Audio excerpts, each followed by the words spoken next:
saving tax is one thing and making money is another. So from tax perspective, yes, brand new property is always good idea. But we say from development perspective or any other potential future gain perspective, sometime older properties are better. Tax planning is just not end of financial year. It runs throughout the year. Yeah. So basically you plan in July, you follow up in February, March, and then you accomplish in June. Right. So that's how the whole cycle works. Can you maybe explain us around the trust structure and why that could be a great strategy for Trust structure basically allows you to split your business income or side income or investment income, especially if you have adult kids or if your spouse has lower income. One thing that you would recommend to people earning 200k or more, like something that they could automate or they could definitely work on? Just to record your expenses. Welcome to Level Up with Priyanka Shah, and today's guest is someone I've worked closely with. He has been instrumental in helping us make smarter decisions with our finances, be it taxation, structuring, and even long-term planning.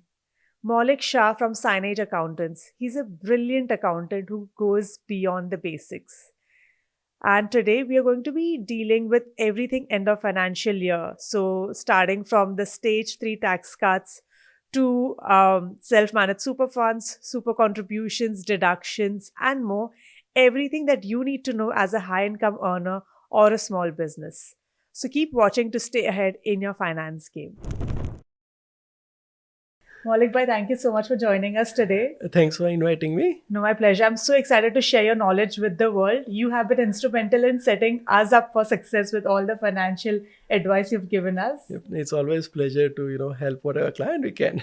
No, thank you. And I think with end of financial year, just around the corner, I'll probably be at the start of new financial year by the time everybody is going to be listening and tuning into this. Yep. I really want to discuss those strategies and tips around how to set yourself up for end of financial year and the new financial year. So Yep. our listeners can get the right tools and they can set themselves up for the success. Yep. I think there can be different strategies to work out. Basically, depending on where you are involved, whether you're high income earning individual, whether you are in business, Sure. or where basically your core income is coming from, Okay. whether you are a doctor or dentist or you're earning some specialized income. Sure. It depends on your level of income. Then we can work out different strategies for different people. Sure. There are some basic strategies for everybody. Like look at your superannuation. Okay. If you can contribute anything before 30th of June, Okay. try to contribute. There's a 30,000 limit for this 24-25 financial Okay. year. Yes. But if your balance is less than 500,000, then you can contribute for last 5 years. Right. So they can call their superannuation or they can check on their MyGov account or they can call their accountant Okay. and ask them what limit is available for them. Okay. And depending on their cash flow, they can contribute money into super. Sure. So when you say contributing money, it is probably at the marginal tax rate. So they can contribute something at the lowest tax rate of 15%. That's correct. So tax rate is 15%, but then there is quite tricky for people who are earning more than 250,000. Right. For them, the tax rate will be 15% plus there is called another tax under division 293A. Okay. So basically they'll paying another 15% tax over there. Okay. So basically their tax rate will be 30% for people who's earning more than 250,000, Okay. including super. Which they would still be better off because otherwise they'll fall under the 47%. That's correct. That's exactly right. Okay. So they'll have a 17% Tax tax saving, saving yeah. by putting it into the Super. That's correct. Yeah. Okay. And when you say that they can pull forward the contributions from the last 5 years, Yeah. will it actually reduce their taxable income by that much? Yes. So basically, if somebody is not putting any money for last 5 years, roughly they'll have about 140 to 150,000 limit available to them. Okay. And say if their income is 300,000, Yeah. the taxable income will be effectively about 150,000 after the deductions. Right. So they are effectively reducing whole the taxable income. Right. So they can bring down the taxable income to quite low by contributing into super. Okay. So probably a very good strategy for high income earners. incomes, They yep. can do it.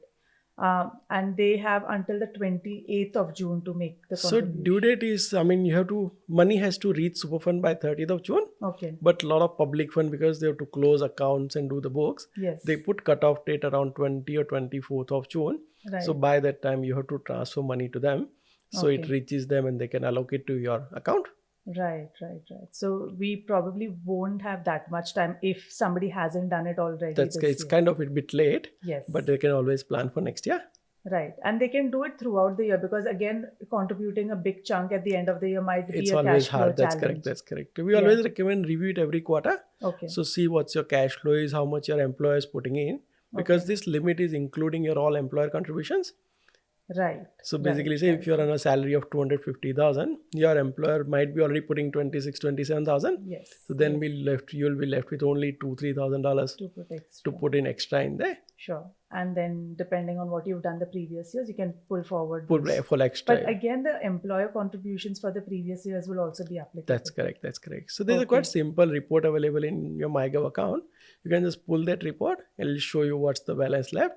You can contribute exact money accordingly. Okay. Okay. So the MyGov will give you what you That's get. correct. Perfect. That's correct. Easy. Yeah. So it's quite easy. Your accountant can access it. Your super fund can tell you Okay. the Okay. different resources available Okay. for you to know what's the limit left. Sure. And that is applicable whether you are in an industry super fund or even a self-managed super fund. Either way, yes. It's either industry super, rules are same for everybody. Okay. So basically you can work out yourself, or you can, ask your industry fund. Sure. But your limit is 30,000 for everybody. Okay, perfect. Sounds good. Talking about self-managed super funds, Maulik bhai, I have seen a lot of people transitioning to the route of getting a self-managed super fund and even investing that super into property. Is that something that you're seeing as well? Lots of people are doing it. I think it all depends on, again, what kind of industry you involve in, Yeah. and how much time you can allocate it for your retirement. Okay. A lot of people set up self-managed so fund, and then in Australia at the moment average is 40 to 50% of self-managed so fund gets wound up after 2 years, because Oh, really? yes, That's a high percentage. very high percentage, Okay. because the trustees are not getting enough time to invest that money what they roll over from their public fund. So we always suggest to people, get ready to do self-managed fund, super fund. It's always super good idea, but make sure you have time to invest for your retirement. Work out where you're gonna invest money, where you're gonna buy property, whether you're gonna engage buyer's agent, talk to your mortgage broker, what's your borrowing capacity, and Right. then start the setup process. Sure. So when you set it up, you're already pretty much ready to go, Right. and then right, you can right. invest your money straight away. So it's money is not just sitting idle for a couple of Correct, years, and then correct. you have to wound it up. Sure, sure. I've seen that as well. Like sometimes people just listen to other people and maybe become Start part of the herd. Is it That's like, correct, let's yeah. jump into it, let's do it. Yeah. And then they have no other strategy. That what should I do now That's and where should I correct. That's invest? correct. So there's quite high percentage of people who don't get, they think, retirement, 25, 30, 40 years away. Yeah. I'll do it after a couple of years, and then in the end they get tired and say, let's just wind it up. Yeah. We'll worry about it in few years again. Right, right, right. But if somebody is able to manage it properly with the right team, again, as you Yeah, said, that if yeah. you've got the mortgage broker, the buyer's advocate, and everything, Yeah. it could be a potential good strategy for the long term. We say you always gonna do work hard for yourself other than somebody else. So self-managed so fun, if you're gonna do it yourself, you're always gonna work hard. You're gonna get probably quite good returns Yeah. with the right strategies. You have to choose just out of your portfolio Yeah. where you intend to invest money. Real estate, shares, Yeah. gold.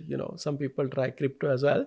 Sure. It depends on what you see as a Yeah. future potential, Yeah. and then you can invest. You can outperform the your normal industry fund for sure. Sure, sure, sure. Yes, I think I've seen that as a strategy. So again, yeah, I think probably a very good advice that only jump into it if you're confident you can manage it. That's correct. And an important aspect is where your investments going to be, whether real estate, shares, gold, whatever exercise that it is.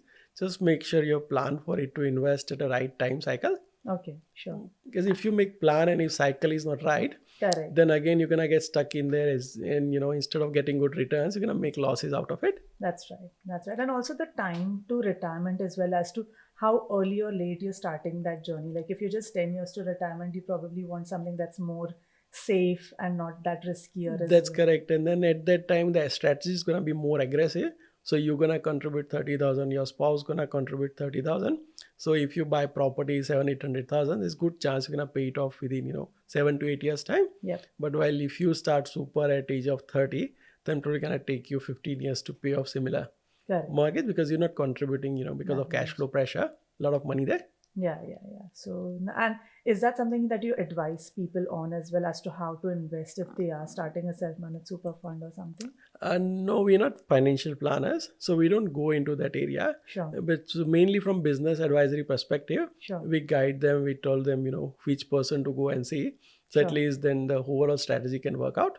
Right, right. Okay, fair enough. So I think if somebody wants to even get some initial advice and just to pick you up, they can reach out to you That's and do correct. that. That's correct. We can always happy to help there. Okay, perfect.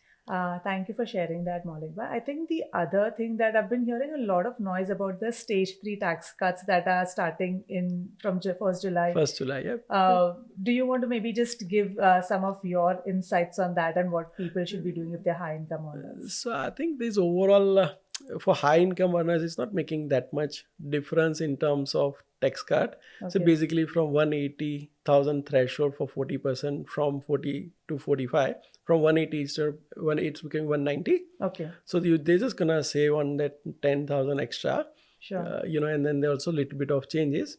Sure. But it's not that Not major. that It's just big. more kind of hype's been created. Right. But in reality, weekly you're gonna save, 100, 200, $300 at the So it's maximum. not that big enough. That's correct. Is it more relevant to the middle income earners, like between the 120 to the 140? If they're making limit from 120 to 135, but again, as I said, it's not that huge difference. You're going from 39 to 34.5 and that extra 15,000 only. Okay. So 6% difference on 15,000 income. Yeah. So, it's not a kind of deal Sure. breaker Fair for enough. anybody. That's not that.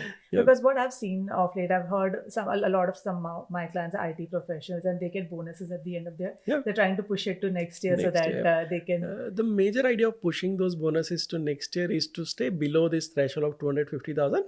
Right. So basically, the threshold of 250 is including your super.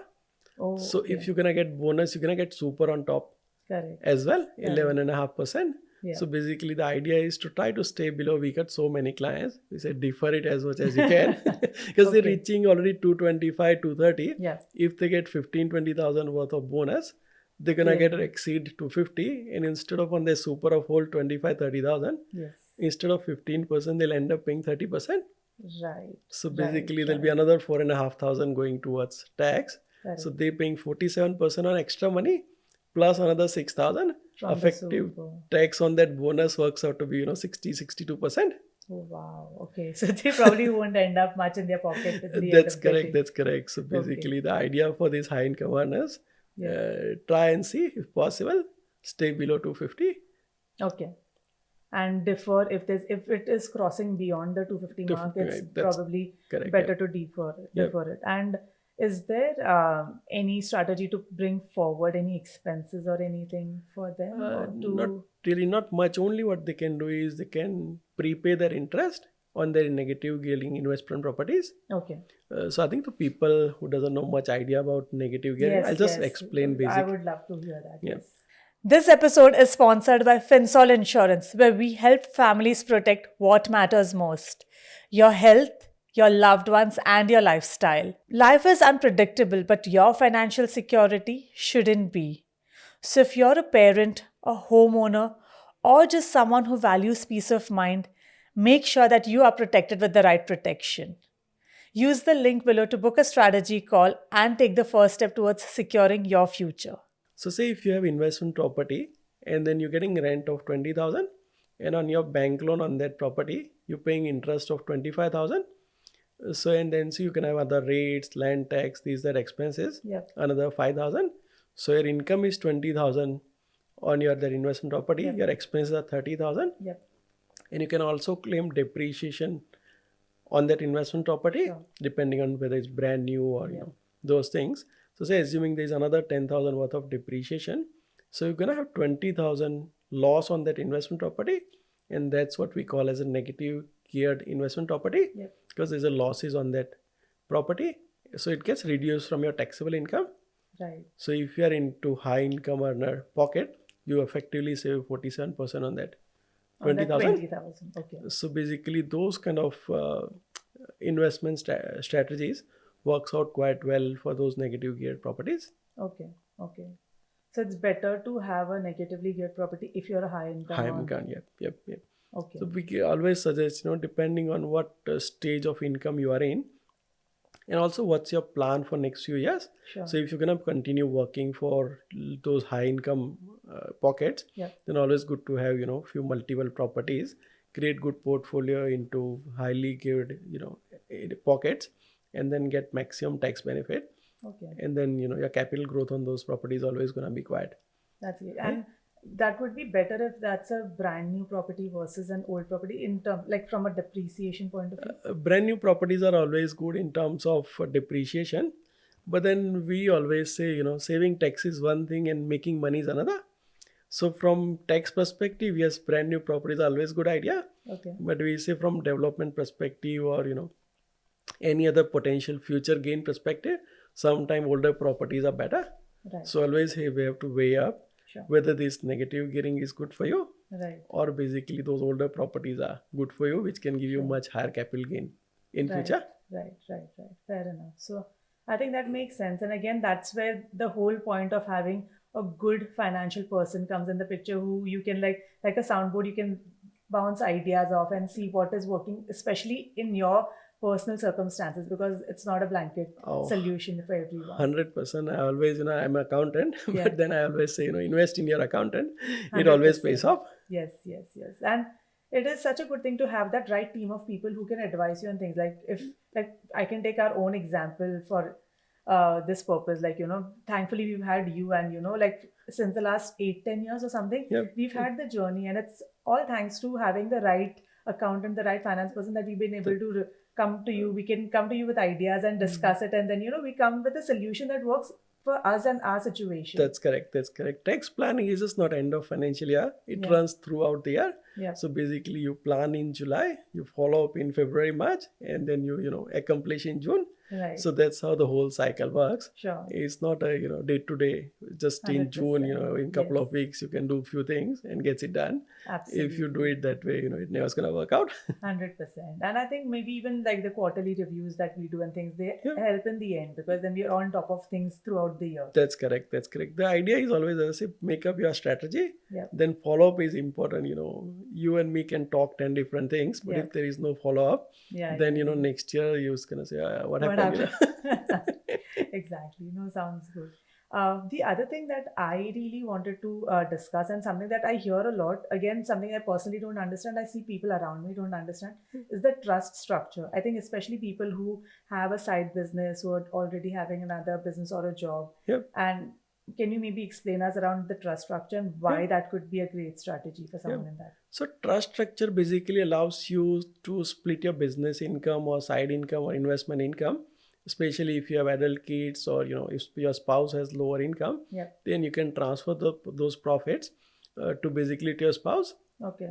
There is only one kind of downfall for having those trust, especially if you buy property within trust. Okay. Usually there's a land tax surcharge rates apply to those trusts. So you just have to be carefully decide, or your account, you can always get assistance from your accountant to always see whether it's good to buy in your personal name or trust. But trust always gives you quite good flexibility in terms of estate planning, passing over the whole asset to your kids or other family members. There's a very good flexibility within the trust structure. You can pass over the whole asset without stamp duty, capital gain, all those scenarios. And also every year when there's income distribution, you can choose where you need your income to go. You can distribute to your company, cap tax rate at 25%, or you can distribute to your family members, and basically try to maximize tax savings accordingly. Okay. Are we able to use an example, Maulik, in this case? Like if somebody had a trust structure in place and say is earning 300K as an income, for example, and versus somebody who doesn't have a trust structure, probably has a company structure or something, what would be the difference there? There's a huge difference. I'll explain you. Say we have one client. They were doing share trading under their personal name. So it's like their full-time kind of activity. They just keep doing share trading activity within the individual name. So then we change it from individual to company and family trust. So basically with family trust, when I say company, there's a just to going a bit more in detail. But for people to understand, when you have created family trust, you can have either individual trustees or you can have a company trustee. So we always recommend having company trustee.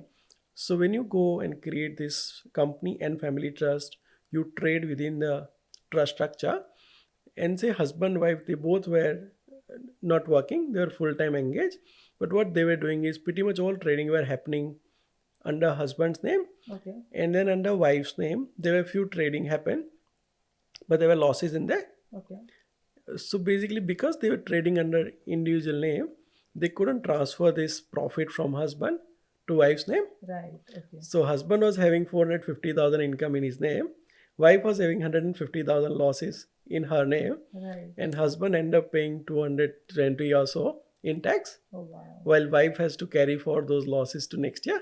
Right. But then the year after we set up the family trust, exact same scenario, 450 income, husband did, wife did 150 on a Yes. trade account. Yeah. But then because it was family trust, we can mix both the incomes. Sure. So out of then 300,000 left, and then we distribute 150 to husband and wife each. Right. So basically that tax got finished at about 90,000. Right. Right. So instead of Versus the 220,000. Okay, that's a huge difference. So basically it just depends on the strategy you use.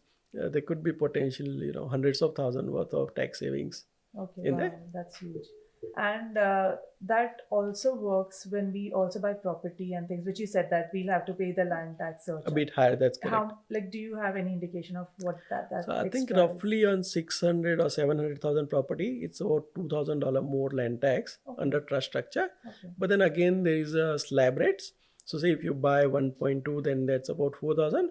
After above 1.8, there is no difference in between trust and Okay. individuals. Okay. So they Okay. both get a So similar if it's a rates. high value property, then it's Trust going is to- always it's recommended. going to be better. But the only negative side of family trust is you can't use it against your salary income. Okay. So if you're gonna have losses of 20,000 in your family trust, you wouldn't be able to use it against your salary income. You can offset it. You can't offset it. So you just have to keep in mind there is a bit of Okay. negative side from land tax Sure. and negative gearing Okay. perspective. Okay. Okay. But I think somebody who's working on ABN, like even contractors in the IT space and yes. everything, they can still use 100% is food to them, especially from asset protection perspective. It's pretty good tool to have assets under family trust, because if you are working on ABN or if you are working on business, you're always worried about if something goes wrong. Even sometimes we get a lot of doctor clients, that. and when we speak to them, they holding 7, 8, 9 properties under their personal name. Oh wow. Okay. And then if there is some client who threatens to sue them, Sure. then they say, what should we do? So it actually, all that asset under their name could be jeopardized with Could be potentially under risk. Okay. I mean, most of the time the insurance covers, they have PI insurance, this, Correct, that. yeah.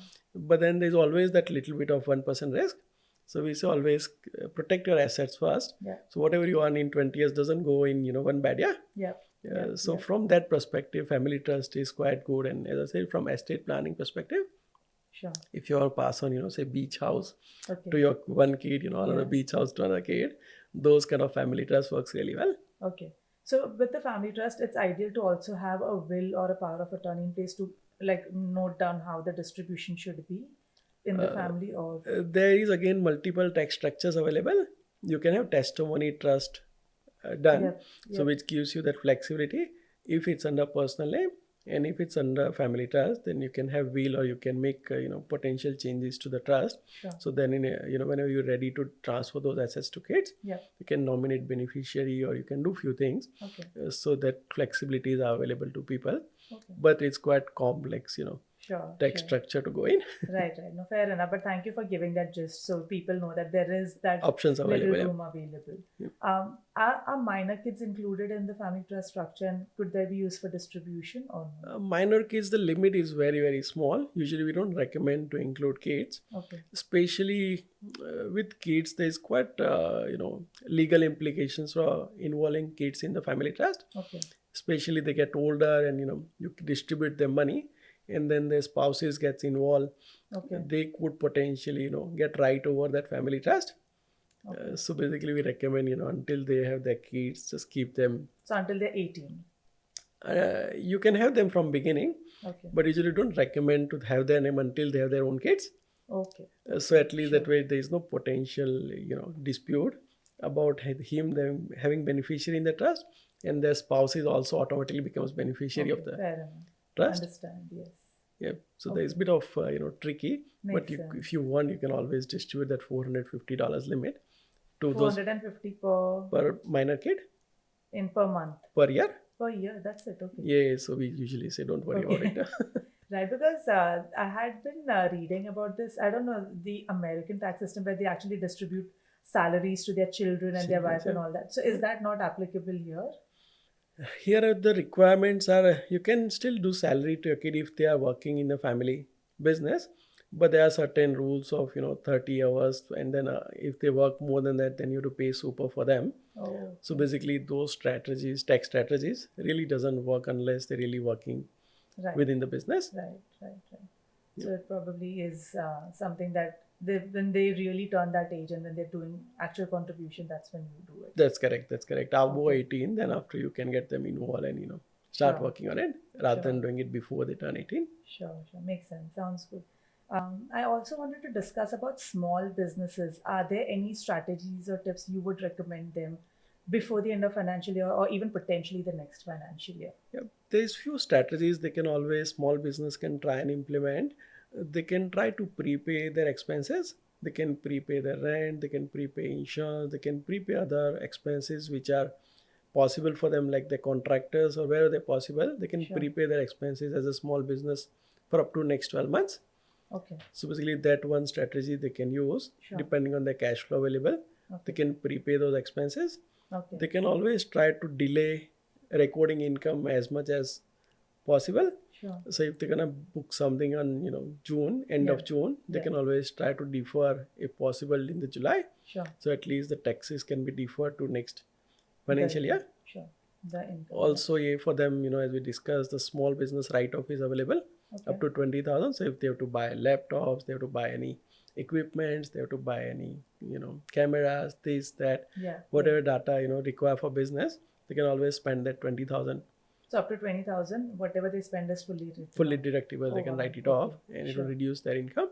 Okay, I'm making my mental list of what Yeah, I need to what need to buy. buy. Go on a shopping. They can also write off the debts before 30 June.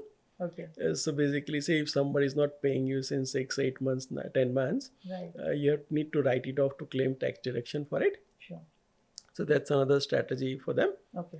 So I think there's few these kind of multiple small strategies, but it will reduce your tax bill Okay. in the Sure. end. So Fair that enough. can help them. I had a question in that regard, Maulik. Yeah. I think I have clients who do key person insurances and buy-sell insurances for their business. Yeah.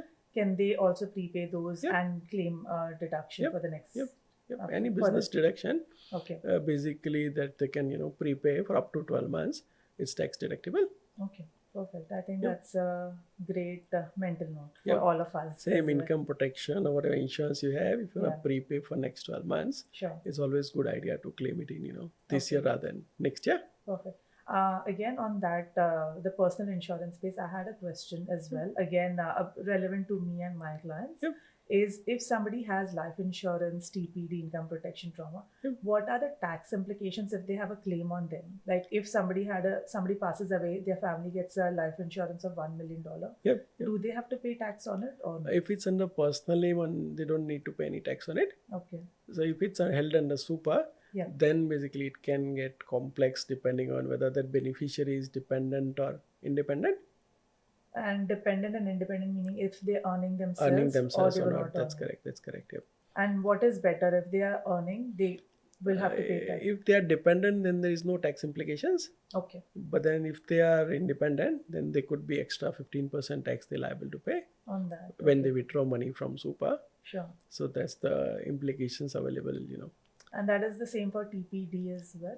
TPD is TPD is pretty much you're gonna get it. The person's gonna get it. So there's a good chance it's gonna be tax free unless it's in lieu of income.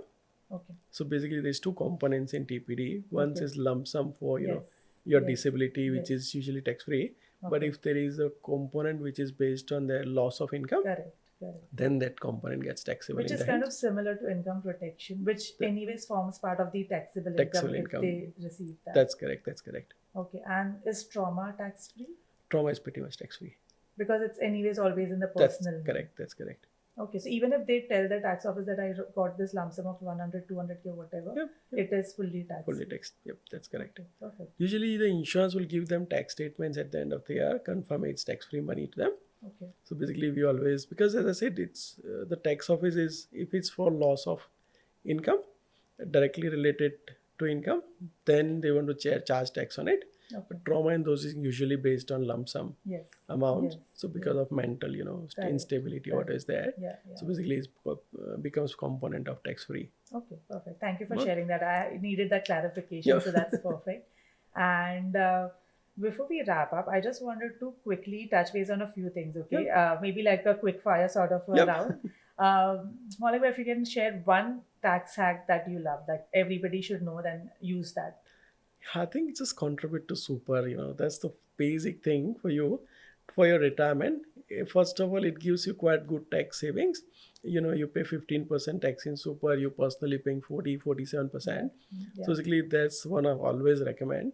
Sure. Try to work for your retirement, make a good strategy. So by the time you retire, there'll be at least, 2 or 3 homes or 2 or 3 Absolutely. good assets within your Absolutely. super, which can give you regular kind of dividend or rental yield. So that's one hack I always say, go for it. Sure. And again, probably you'd suggest that do it regularly rather than waiting for the end of the year and then. Always do it quarterly, Okay. Basically, quarterly is best. If you can't, somehow can't manage, then do it yearly. But otherwise, just do it quarterly. It's good from cash flow, everything works really well. Yeah, I think as self-employed people, sometimes you just forget the super component of it. And when the tax bill hits, you're like, oh my God, why? That's correct. Always the challenge, As I said, the problems usually with these strategies we discussed today, and then there is no follow-up.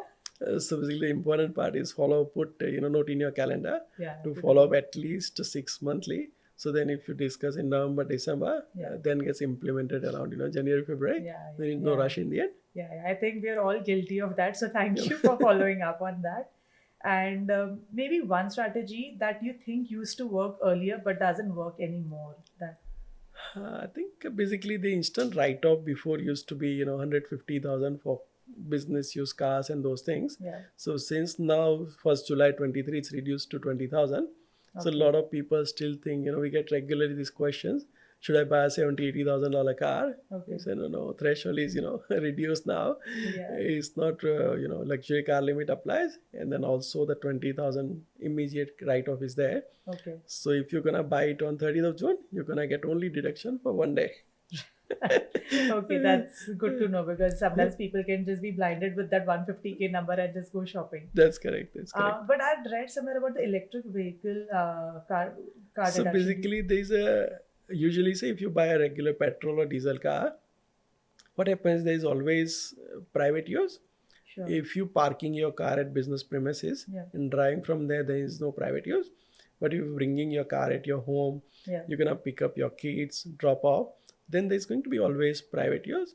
So on those private use, you're gonna get a charge fringe benefit tax. Sure. So at the moment, what government has done is they've allowed for fringe benefit exemption on electric cars. Okay. So basically, that's why they want to make it more popular. Right. That's where electric cars becoming a bit popular from fringe benefit tax perspective. Okay. So there's a little benefit, an extra benefit. Extra benefit. Yep, that's correct. Yep. Okay, sure. Thank you for sharing that. And maybe one thing that you would recommend to people earning 200K or more, like something that they could automate or they could definitely work on in the next year. I think basically just to record your expenses. When higher income earning people are always very busy during their working life, sometimes they're working on Saturdays, after hours, those things. And when we talk to them after year end, we say, what are your deductions? I don't know. Okay. So they always, come, you tell me, But Okay. we say while you are on the go, just make sure you have some kind of record keeping system. Either have some Dropbox account or, Gmail account or Google Drive, where you can store all the receipts. You can have a, good diary for your work travel. If you're going from work to work or, you're traveling for work, have some kind of diary or system in place. We can do record keeping. And then when it comes to tax time, we can claim all those expenses at that time. So it can save you quite of, few $1,000s. Sure. It'll be definitely worthwhile doing that exercise. Okay. Maybe that's a tip directly for me, I think. But isn't the the maybe the QuickBooks record or the zero records of what each transaction So is? for businesses are quite okay, they have business account, they spend money from them. But with high income earning people, a lot of them are on PAYG. So basically, there is no software available to them Correct. for record keeping. Sure. So basically, recommend have some kind of tool available to you to Okay. save those receipts. Where you can claim tax deduction at the Fair end enough. of, end of the year. Fair enough. I think that's a good tip. Thank you Yep. so much for sharing that. But I think this was such a power packed episode, Maulik. And I Yep, think no, so many tips that we can all implement and take forward and set ourselves for success this financial year, next, and all the ones ahead. yep, So no. thank you for your insights. Thank you so much Thank for you. having me. Thank you.